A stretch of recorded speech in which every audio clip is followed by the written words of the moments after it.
फेरीको time भइयो जहिले हामी उता बान्छ भेट्नु त यसको मुख चाहिँ यस्तो छ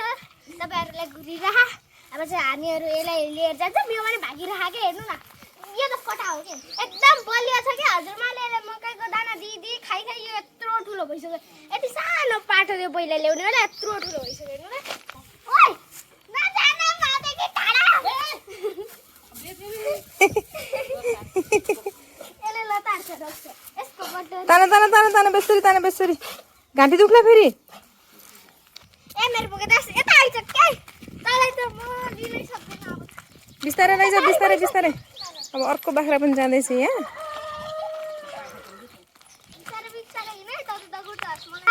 यो चाहिँ पट्टुवाला घर है या फेरि एउटा होइन दुईटा पाठा हो कि पाठीले जन्म लिइसक्यो फेरि यहाँ देख्यो कहाँबाट माखाले हिँड्छ के यसको सुर आफ्नै हो आउन थाल्छ यसको बाख्रा भनेपछि त फेरि राधालाई एकदम मनपर्छ अब हजुरमासँग पारी गाउँमा बाख्रा बाँध्न जाँदैछन् बाख्राले चाहिँ एकदम पानी सताउँछ के राधालाई कति ताड्नु पर्छ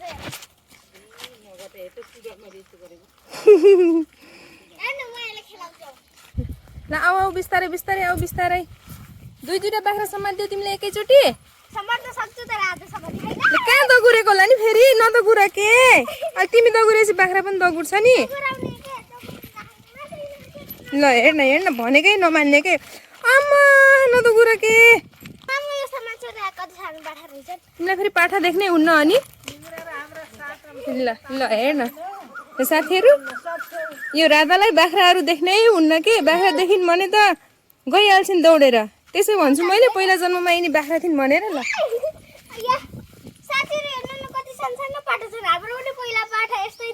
यति सानो थिए ल सक्छु र उचाल्न अहिले सिङले नाकमा हानेर नाकसाक भस्काइदिन्छ अनि हुन्छ ल हिँड अब हाम्रो बाख्रा बाँध्न जाऊँ यो सेतो कलरको रहेछ नि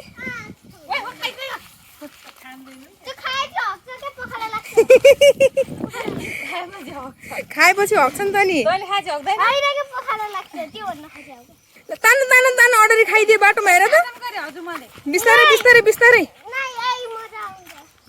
बिस्तारै तान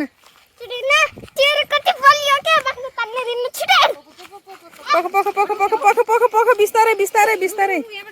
बिस्तारै मम्मी आमा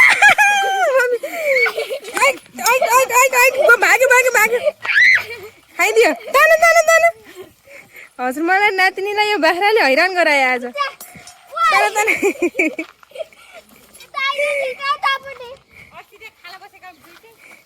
तान बिस्तारै कहाँ फेरि फर्किनु लाग्यो यता आऊ के नफर्काऊ घर कहाँ फर्काउनु लाग्यो तिमीले ए यहाँ बाटो रहेछ ओए लोटौली किन हो तिमीले फेरि बाख्रालाई जहिले पनि भाइ भन्ने अरूले मान्छेलाई भाइ भन्छन् यिनी त बाख्रालाई भाइ भन्छन् कुकुरलाई भाइ भन्छन् धन्नै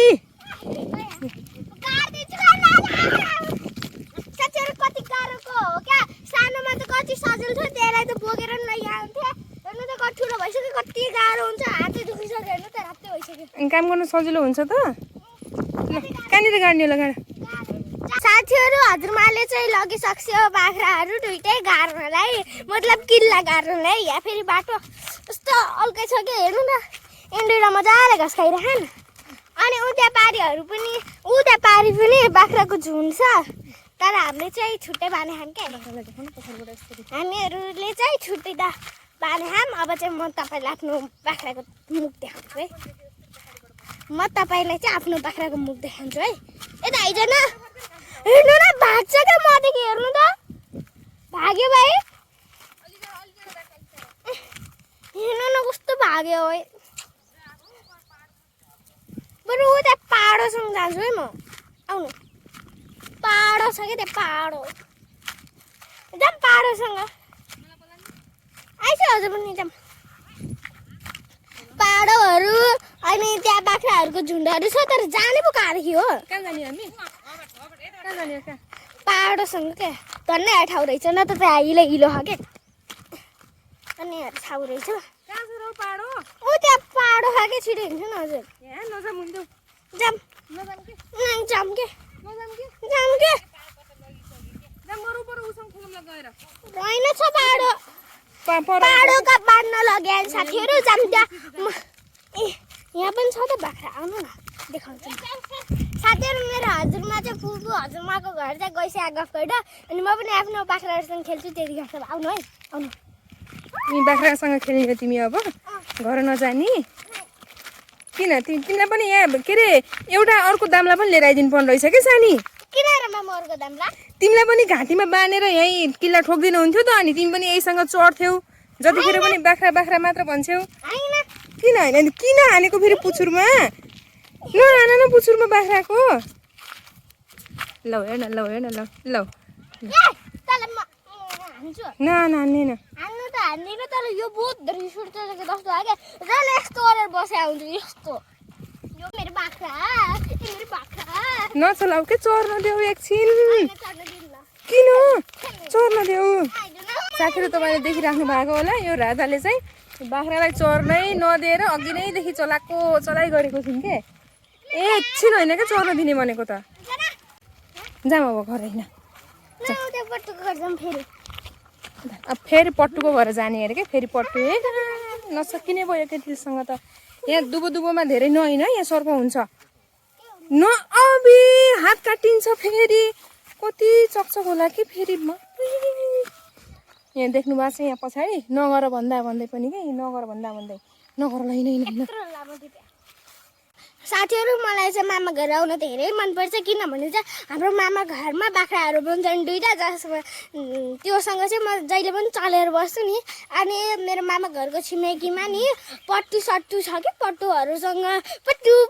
गरेर बोल्नु पनि हुन्छ अनि पट्टुको घरमा दुईवटा पाठ हो कि पाठीले बोच्चा मतलब जन्म लिएछन् म अब आइगएँ पट्टुको घर मामा फेरि मेरो पछि आइस्या चाहिँ हामीहरू पट्टुको घर आइपुग्यौँ पट्टु कराएर बसिरह है हेर्नु त यो सानो पाठो यत्रो ठुलो भइसक्यो के हो हेर्नु न यसले त हान्छ कि आजकल हेर्नु न हान्छ हान्छ के यसले त आजकल ओइ नान्न भाइ हेर्नु पट्टुसँग कुरा गर्छौ ल कुरा गर पट्टुसँग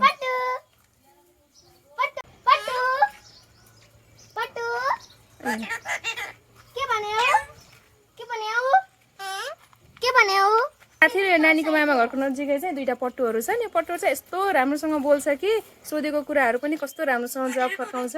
सुन्नु है अब राधा चाहिँ पट्टुसँग कुरा गरिरहेको छ यहाँ तल फेरि पाठाले मलाई हानिरहेछ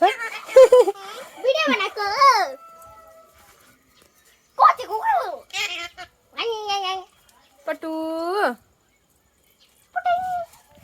मेसेन्जर जस्तै आवाज निकाल्छ नि पुटिङ टुन जस्तै कि भिडियो कलको यस्तो निकाल्छ कि बिरालो सिरालो कोइली चरा परेवा सबको आवाज निकालिदिन्छ अहिले त गर्छ के गरेको आई पट्टु यहाँ दुईटा पाठा पनि थियो त पट्टु आइज हान्नेवाला पाठा आयो मसँग आयो हान्छ यो पाठाले त आजकल हान्छ पहिला हान्थेन नि ऊपर से हान्नु थियो पहिला बुझ्थेन अहिले हेर्नु न यस्तै हान्छ हेर्नु त जोसेको मसँग आइज तल म केही गर्दिन के नान हेर्नु त पछाड्देला नि अहिले आज यो पट्टु किन बोले छैन पट्टु पुरै ज्यान लगाइदियो मलाई ए पट्टु बोल्दैन नानी आज पट्टु रिसाछ तिमीसँग जामिन अब हैन के म पाठासँग खेलिरहेछु त साथीहरु आज चाहिँ हामीसँग पट्टु बोलेन के सायद रिसाछ होला अनि फेरि आज मलाई पाठाले पनि हानेको जहिले हान्छ यहाँ आउने बेला किनकि त्यो पाठा ठुलो भइसक्यो अनि म फेरि मेरो पछि आइरक्छ किनभने चाहिँ मलाई चोट लाग्छ भनेर चाहिँ म लोड्छु भनेर चाहिँ मम्मी चाहिँ हेर्न पाठा छ के सायद हान्नलाई होला क्या मम्मी फेरि म लोड्छु भनेर मेरो पछि आइराख्छ अनि हजुरमा फेरि पारिकाउने भइसिन्छ फुपू हजुरमासँग गफ गरिराख्छ के त्यही भएर अब चाहिँ हामीहरू घर गयौँ झ्याउलाइसक्यो त्यहाँ पट्टुपट्टि बोलेर हामी आएपछि मात्र बोलिरहेको छ के गरेर फेरि जान बित्तिकै बोल्दिनँ कि त्यही भएर चाहिँ म घर आइसक्यो अब मलाई भोक लाग्यो म चाहिँ म नास्ता गराउँछु हेर्नु न पाठा अझै पछि आइरह अब चाहिँ हामीहरू घर आइसक्यौँ अब चाहिँ नास्ता बनाएर चाहिँ खान्छौँ किनकि भोक लागिसक्यो 1-2 बजिसक्यो त्यही भएर चाहिँ भोक लागिरह तपाईँलाई चाहिँ मेरो भिडियो कस्तो लाग्यो कमेन्टमा लेख्नु होला बाई बाई।